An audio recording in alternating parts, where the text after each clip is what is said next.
ఒక అడుగు ముందుకేసిన అడుగుతున్నాను, ఏమనుకోకండి. యంగ్స్టర్స్లో తాగుబోతులు ఎక్కువైపోయారు. తాగుతున్నారు. ఇంకొక అడుగు ముందుకేసి అడుగుతున్నాను, ఎవరండి పాములు తాగుతున్నారు? మీరు తాగుతున్నారు. ఒకప్పుడు ఈ కమ్యూనిటీ నుంచి ఈది దీపాల కింద కూర్చుని చదువుకుని రాజ్యాంగాలు రాసిన మహానుభావులు పుట్టారు. ఈరోజు ఈది దీపాల కింద ఏం చేస్తున్నారు చెప్పండి? గ్లాసులు పెట్టుకుని కూర్చుంటున్నారు. ఏం చేస్తున్నారు చెప్పండి? తాగుతున్నారు.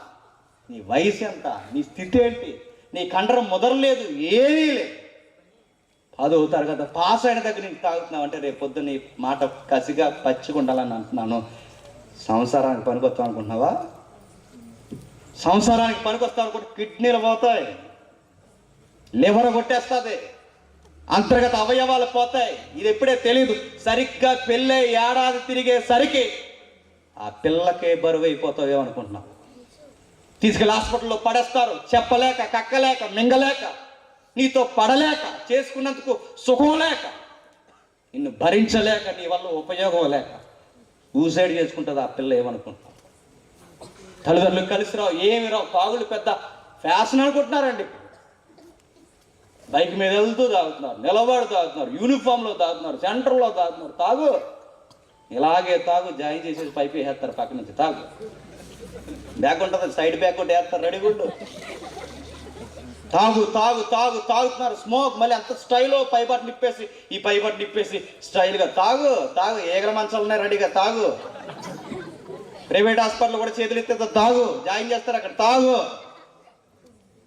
నేను అడుగుతున్నాను, ఈరోజు నీకు స్టైల్గా ఉండొచ్చే, మరి రేపు పొద్దున్న ఆ మంచం బట్టి నీకు అర్థమవుతుంది, ఎందుకురా నా ఆరోగ్యాన్ని పాడు చేసుకున్నాను అర్థమవుతుంది. ఈరోజు తాగుతున్నా, ఆ రోజు నీ కిడ్నీ ఎఫెక్ట్ అవుతా, ఆ రోజు అర్థమవుతుంది నీకు. డయాలసిస్ చేస్తున్నప్పుడు ఎందుకు తాగానరా? సమయం ఉంది, సద్వినియోగం చేసుకో. జ్ఞానం ఉంది, సద్వినియోగం చేసుకో. దేవుడు నీకు కుటుంబాన్ని ఇచ్చాడు, సద్వినియోగం చేసుకో. దేవునికి, నీ తల్లిదండ్రులకి మహిమార్థం ఉండే దేవుని దీవెన పొందుకో. యాసావు తిక్కల పనులు చేస్తున్నాడు, తిండి కోసం లొంగిపోతా. యాసావు తిండి కోసం లొంగిపోయాడు. ఈరోజు మనం పిచ్చి విషయాలకు లొంగిపోతున్నాం.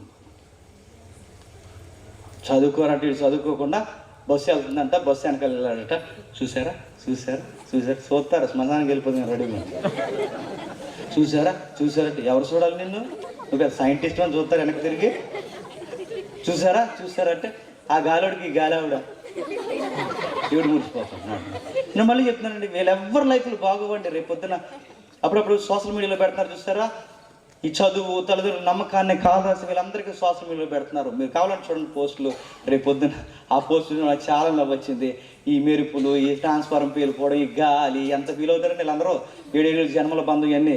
ఆ తర్వాత ఇలా ఆఫ్టర్ 3 years తర్వాత ఇలా పొజిషన్ రెడీ చెప్పిన సీరియస్గా ఆవిడ సుత్తి తీస్తుంది.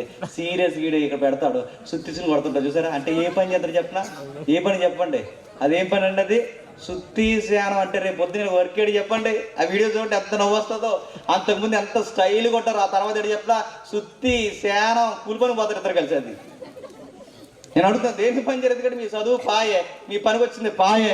మీరు దేవుడిచ్చిన స్థితిని పాడు చేస్తే ఏమవుతారు? ఉన్న దీవులను కూడా దూరం చేసుకుంటే ఏమైపోతారు?